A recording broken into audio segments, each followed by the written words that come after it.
सुरक्षित रहते। बीमारी महामारी प्राकृतिकों को तुम्हारे करीब नहीं आती, लेकिन आपने उनको भुला दिया और इधर उधर भटक गए। ये तुम्हारी भटक और अटक यही खटक का कारण बन जाती। तुमने भी निश्चय नहीं कर पाया कि हम कहाँ खड़े हैं, हम किसके पास गए थे, किस काम के लिए गए थे। उस काम की तो भी शुरुआत नहीं हुई और कुछ स्वार्थी रोगी लालचियों ने ये झूठा प्रचार हिंदुस्तान में कर दिया कि बाबा जी शरीर छोड़ के चले गए। झूठा प्रचार, इसका कोई सबूत कोई प्रमाण नहीं है। अब तो धीरे धीरे सत्य अपने सामने आके खड़ा हो रहा। सत्य के आगे झूठ टिक नहीं सकता और असली के आगे नकली नहीं टिक सकता। यह हमेशा आपको ध्यान में रखना चाहिए कि सत्य कभी पराजित नहीं होता। हाँ, कुछ समय तक परेशान किया जा सकता, लेकिन कभी पराजित नहीं होता। और आप तो सदगुरु के पास गए थे, तो उनको कौन पराजित कर देगा। कभी बाबा जी ने आपसे वादा किया और कहा सृष्टि में मुझे मारने के लिए वे कोई सामान तैयार नहीं, न मुझे कोई मार सकता, न मुझे कोई धोखा दे सकता, न मुझे कोई धन दौलत सामान से खरीद सकता। मैं अपना काम करने आया हूँ, काम करके ही जाऊंगा। ये वचन अगर तुम्हारे पास होते हैं तो तुम कभी भ्रमित नहीं होते, क्योंकि ऐसा चैलेंज भक्ति मंडल पर किसी ने नहीं किया। इतनी शक्तियां आई हैं, लेकिन वो काल शक्ति थी, वो बीच के लोग से आई थी। हमारी आपकी जीवात्मा सत्यलोक निवासिनी, जब तक सत्यलोक सत्संग नामी धाम प्रभु धाम से कोई नहीं आएगा इधर और नाम को नहीं जगाएगा, सिद्ध नहीं करेगा और नाम रूपी नौका भवसागर में नहीं लगाएगा, तब तक कोई जीवात्मा यहाँ से निकल के जा नहीं सकती। अगर यह सिद्धांत आपके पास पक्का होता, ये जानकारी आपकी मजबूत होती, तो शायद हिंदुस्तान में कोई माई का लाल नहीं जो तुम्हें बहका देती, भरमा देता, गुरु के चरण शरण से अलग कर देता। ऐसा तो कोई पैदा ही नहीं हुआ था, लेकिन तुमने गुरु के बच्चों की संभाल नहीं की। बाबा जी बराबर कहते रहे, बच्चा मेरे बच्चों को बहुत संभाल के रखना। जैसे 100 रुपए पैसे सोने चांदी हीरे जवाहरात को गांठ में बांध के रखती, ऐसे मजबूती से पकड़े रहना, तो काल तुम्हारा कुछ नहीं कर पाएगी। एक समय मौत भी टल जाएगी, वो भी तुम्हारे पर हमला नहीं कर सकती। कितनी बड़ी चीज आपको मिली, लेकिन आपने संभाल की नहीं रखी, तो सब कुछ खो दिया और ये कहीं मिलने वाला है नहीं। तुम कहीं चले जाओ दुनिया में, ये चीज आपको कहीं नहीं मिलेगी और ये कोई वादा नहीं करेगा। जो बाबा जी ने वादा किया कि जिनको मैंने नाम दान दिया या नाम रोग शब्द रोग पगलाई, जब तक इन जीवात्माओं को इनको घर नहीं पहुंचा दूंगा, मैं मानव शरीर को छोड़ के जाने वाला नहीं हूँ। जय गुरुदेव। ऐसा वादा इस सृष्टि में किसी का नहीं। इसलिए प्रेमियों, ये समृद्ध नामी महाप्रभु, तुम गुरु के चक्कर में मत रहना, ये गुरु का काम नहीं है, ये समृद्ध मालिक का काम। क्योंकि किसी गुरु ने भी ऐसी आवाज नहीं लगाई युग परिवर्तन की, और किसी अवतारी शक्ति ने भी ऐसी आवाज नहीं लगाई, किसी ज्ञानी विज्ञानी ने भी ऐसी आवाज नहीं लगाई। तुम्हें आवाज से पहचान करनी चाहिए। सबकी पहचान आवाज से होती है, कौवा है, कोयल है, कौन है, क्या है, ये सब आवाज से परखा जाता है। लेकिन तुम्हें ये आवाज पहचान में नहीं आई। ये आवाज किसकी है, कौन लगा रहा है, क्यों लगा रहा, किस काम को करने के लिए लगा रहा, हम सबको कहां पहुंचाने के लिए आवाज लगा रहा। इस पर विचार करना चाहिए था, क्योंकि आपने जो असली काम दिया वो आपने नहीं किया। नाम की कमाई, कहा था घर परिवार बाल बच्चों के बीच रहो, मना नहीं किया, लेकिन आपको छोड़ना क्या, घर गृहस्थी परिवार के छोड़कर ऋषि मुनियों ने कुछ नहीं पाया, हजारों वर्ष तपस्या करके भी कुछ नहीं मिला, वो भी सब खाली चले गए। जब कलयुग में संत पधारे तो उन्होंने रास्ता बताया कि तुम्हारी जीवात्मा के जगाने का रास्ता ये, जब जीवात्मा जगेगी वही वहां जाएगी, शरीर नहीं जाएगा। यहाँ शरीर से तुम पूजा पाठ और तीर्थ व्रत और दान हवन जब तक गंगा स्नान करते रहे हो तो शरीर का लाभ आपको मिलता रहा, मान सम्मान और सामान, ये पूजा से ये मिलता है और भजन से भगवान मिलता है। ये दोनों चीजें अलग, चाहे मान सम्मान सामान ले लो, चाहे भगवान ले लो। अब तुमको एक निर्णय करना चाहिए कि हमको भगवान चाहिए कि काल माया का सामान और झूठा सम्मान चाहिए। अभी तक निर्णय नहीं ले पाए हो, इतने दिन सत्संग करते करते हो गया, अभी तुमने ये निर्णय नहीं ले पाया कि हमारा वास्तविक कर्म धर्म क्या, हमारा मानव कर्तव्य क्या, परमात्मा ने हम सबको अनमोल मानव मंदिर क्यों दिया, किस काम के लिए दिया, ये अभी तक निर्णय नहीं ले पाए, क्योंकि तुमने सत्संग वचनों को गहराई से नहीं पकड़ा। ऐसे जैसे आम बातें कानों से सुनते रहे, वैसे आपने सतगुरु का सत्संग सुना था और रपट गया, वो आपके अंदर ठहरा नहीं, क्योंकि ये वचन बड़ी बात साफ निर्मलता चाहते, ये वचन ऐसे टिकने वाले नहीं जिंदगी में। तभी आपसे कहा गया था कई मन बुद्धि चित्त को पाक साफ निर्मल कर लो, सत्संग सुन के परमार्थी सेवा करके और सुमरन ज्ञान भजन नाम की कमाई करके इसको पाक साफ निर्मल पवित्र कर लो, तब ये काम तुम्हारा आसान होगा और तभी वो मिलेगा, ऐसे मिलेगा नहीं। कितनी पूजा पाठ आपने, कितने तीर्थ व्रत में आपने श्रम समय पूजी यानी खराब की, लेकिन कोई मिला आपको? इतनी जगह गए हो हिंदुस्तान में और बाहर भी गए, लेकिन आपको मिला कुछ, फिर भी आपके अंदर चेतना जागृति नहीं आई कि जब मिला नहीं तो हमको इसके बारे में किसी जानकार से पूछना चाहिए कि भाई भगवान क्यों नहीं मिला। मैं लाउड स्पीकर लगाकर मंदिर में रात दिन चिल्लाता रहा सीताराम राधे श्याम, लेकिन कोई नहीं आया, न सीताराम आए न राधे श्याम आए, कोई नहीं आया, कोई नहीं बोला, किसी ने हमारी आवाज नहीं सुनी, हमारी प्रार्थना हमारा सामान किसी ने स्वीकार नहीं किया। आखिरकार ये नाराजगी का कारण क्या है? ये असली है कि नकली है? तो तुमने किसी जानकार की खोज की, तभी आपसे कहा गया गुरु कोई खोज करो भाई, बिन गुरुराह कोई नहीं पाई। ऐसे समर्थ सदगुरु की खोज करो जिसने पूरी जीवात्मा को जगा लिया हो, परमात्मा से मिला लिया हो, परमात्मा के दरबार का दरबारी आने जाने वाला हो, वो तुम्हारी फरियाद को परमात्मा के पास पहुंचा सकता और तुम्हारी जीवात्मा को जगाकर परमात्मा से मिला सकता। ये काम उसका, तुमने लोग ऐसी खोज की नहीं कोई, और बिना खोजे तुमके मिल गए और तुम उनको अपना बना नहीं पाए।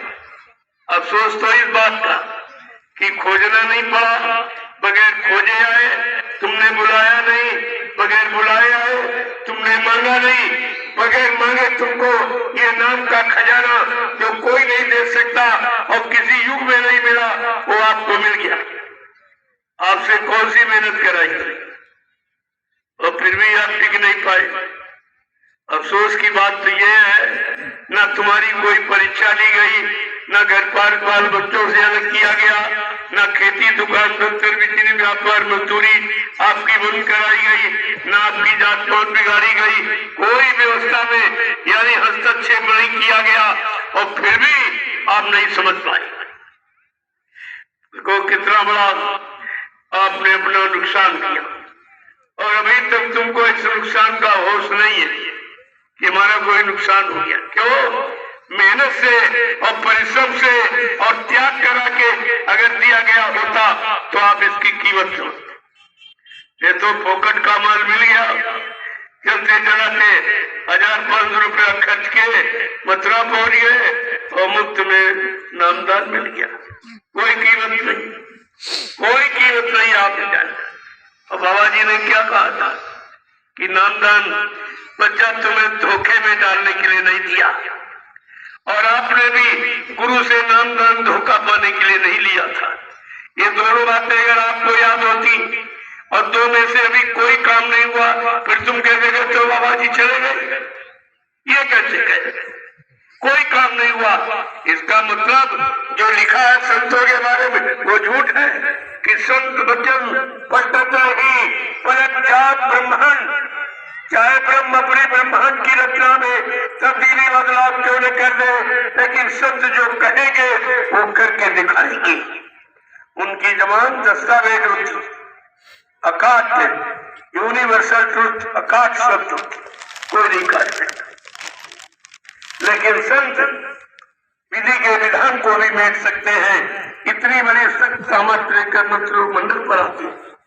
गोसाई महाराज ने लिखा, संत लेख पर मेघ मारे मैं टैंक कुंड भाल के, जो ब्रह्मा ने कलम चला दी हमारे आप पे पाप पुण्य कर्मों की लाभ और हानि देने के लिए, और संत महापुरुष सेवा के द्वारा ब्रह्मा के कलम का लिखा अक्षर भी मेट देते, उसको भी मेट देते।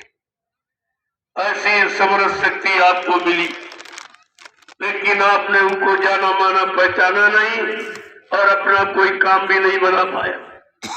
अरे यही कहते हैं चलो भाई हमारा काम नहीं हुआ, वो अंतर ध्यान हो गए, हम उनके मुताबिक नहीं चल पाए, हमने उनका आदेश नहीं मान पाया तो अंतर ध्यान हो गए, तो कभी आने की संभावना बनी रहती। और तुमने तो वो प्रचार कर दिया कि बाबा जी मर के चले गए और कहते शरीर से कभी नहीं आएंगे।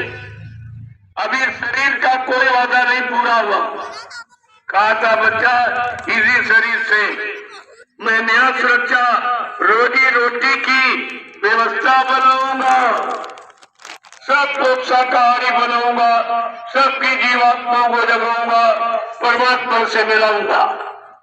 ये तो अभी शरीर का बात।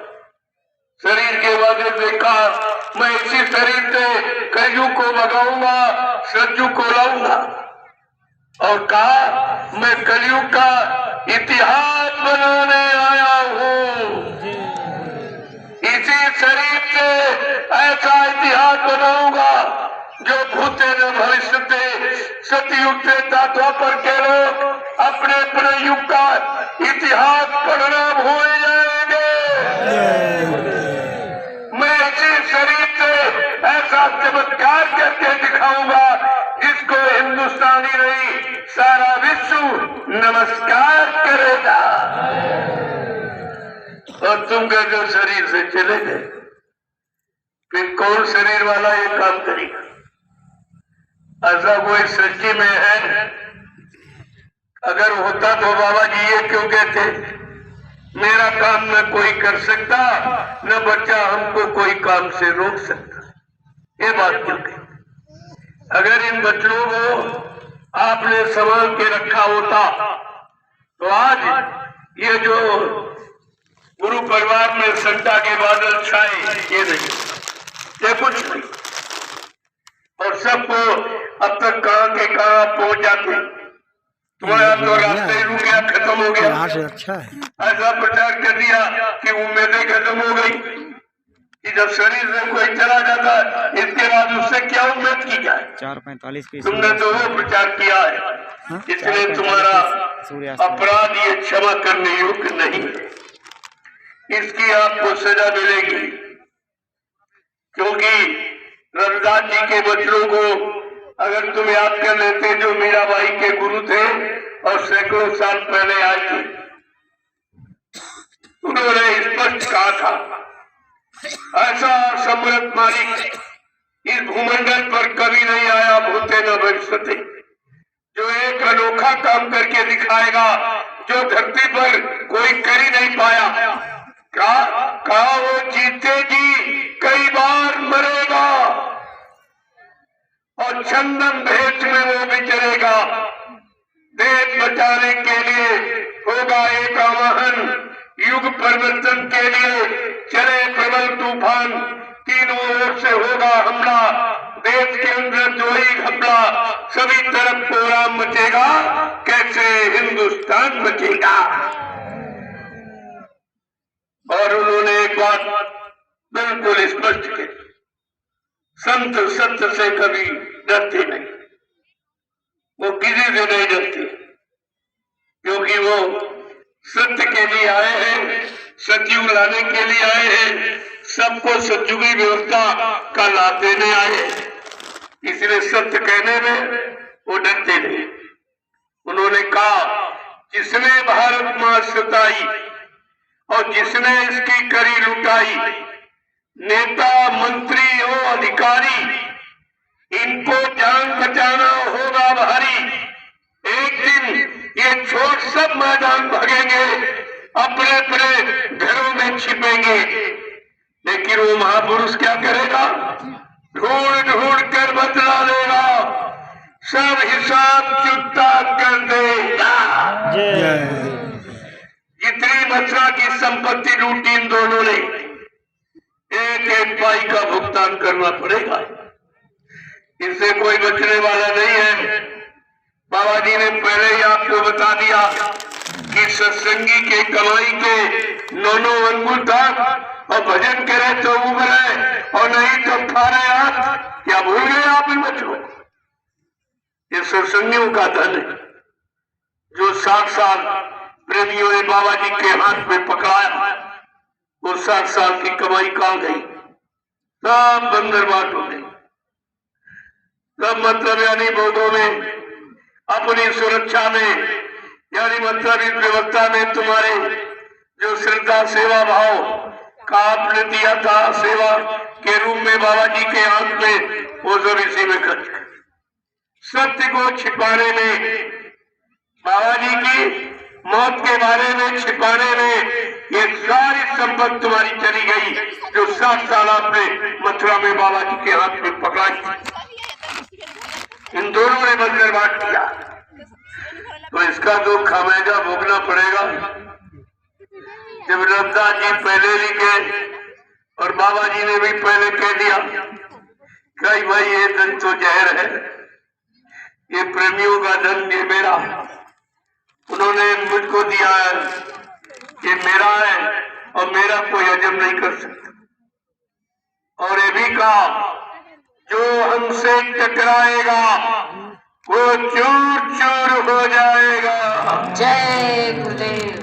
ये सब वचन जो चैलेंज भरे हैं, अगर आप इनको याद रखे होते तो अपने गुरु में आपको कोई शंका नहीं दिखाई दी, क्योंकि ये वचन किसी ने कहे नहीं आज तक, और कोई पूरा भी नहीं कर सकता। कहा ये मेरा काम मैं ही करके दिखाऊंगा और कोई नहीं कर सकता। कहा वो गांधी महात्मा चूक गए, वो गोली के शिकार हुए, लेकिन बच्चा मैं चूकने वाला नहीं हूं।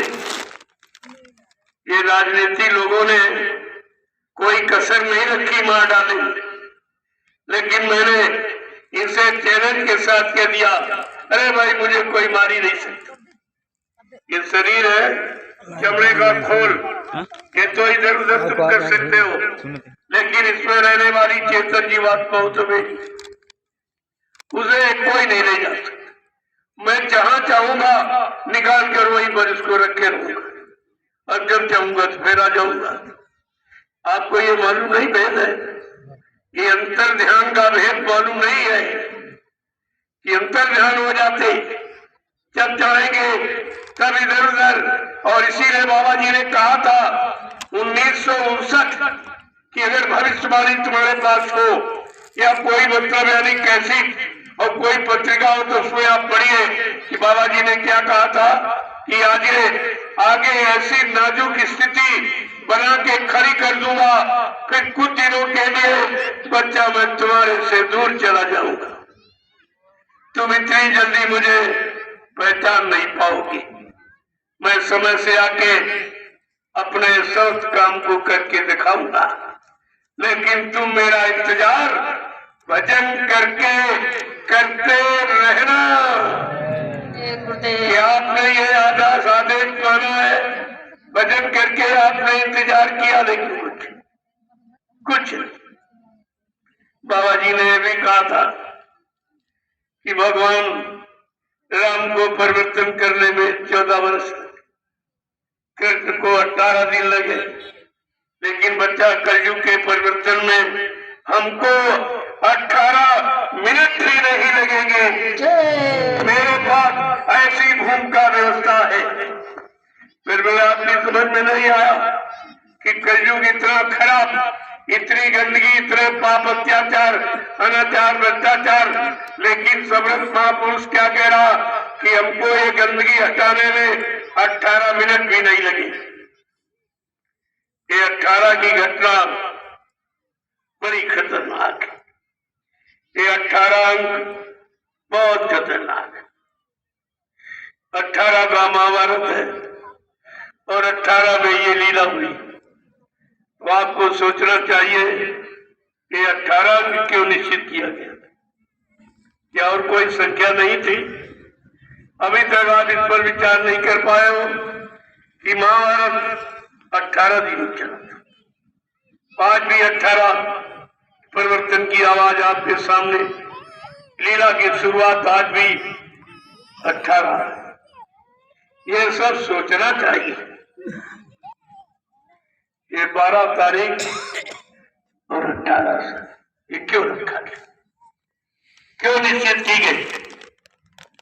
परिवर्तन के लिए निश्चित है कि परिवर्तन बगैर छोड़े, घर बार गिरती छोड़े नहीं होते। भगवान राम अगर अयोध्या में बने रहते, राजगद्दी पर बैठे रहते तो परिवर्तन नहीं होता। उनको भी परिवर्तन, भगवान राम को परिवर्तन के लिए अपनी अयोध्या नगरी छोड़नी पड़ी और कृष्ण को यानी मतलब अपना आवाज यानी छोड़ना पड़ा, गोकुल जाना पड़ा। प्रेमियों, ये इतिहास है। इस बाबा जी को कलयुग के परिवर्तन के लिए अपना आश्रम छोड़ना ही पड़ा। ये अपना आश्रम छोड़ना पड़ा।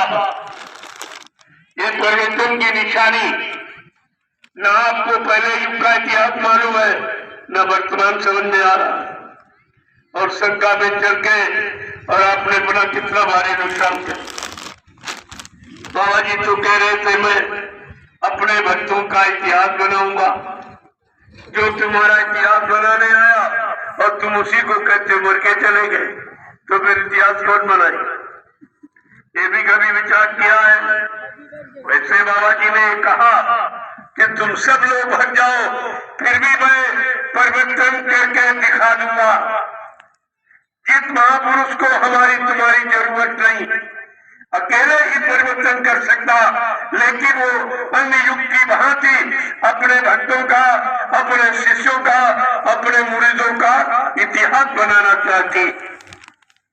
जो तुम्हारा इतिहास बनाना चाहता है तुम उसी के लिए कह रहे हो, मर के चले गए। इतना भी होशो आवास नहीं रहा कि हम किसके लिए कह रहे हैं। जो हमारी जीवात्मा के कल्याण के लिए आया और कल्याण का वादा किया और कहा हाथ पकड़ाया और कहा तुमने हाथ पकड़ लिया है तो ये जिम्मेवारी हमारी है। कितनी बड़ी बात थी, लेकिन तुम्हारी समझ में तो कुछ नहीं आया। काल ने ऐसा दाव चलाया कि तुमको सारी दया और मतलब यानी हर अच्छाई सच्चाई से बहुत दूर उठा फेंक दिया। अब तुम्हारा उधर से आना बड़ा मुश्किल हो जाएगा, क्योंकि काल का दाव भी बड़ा जबरदस्त होता है।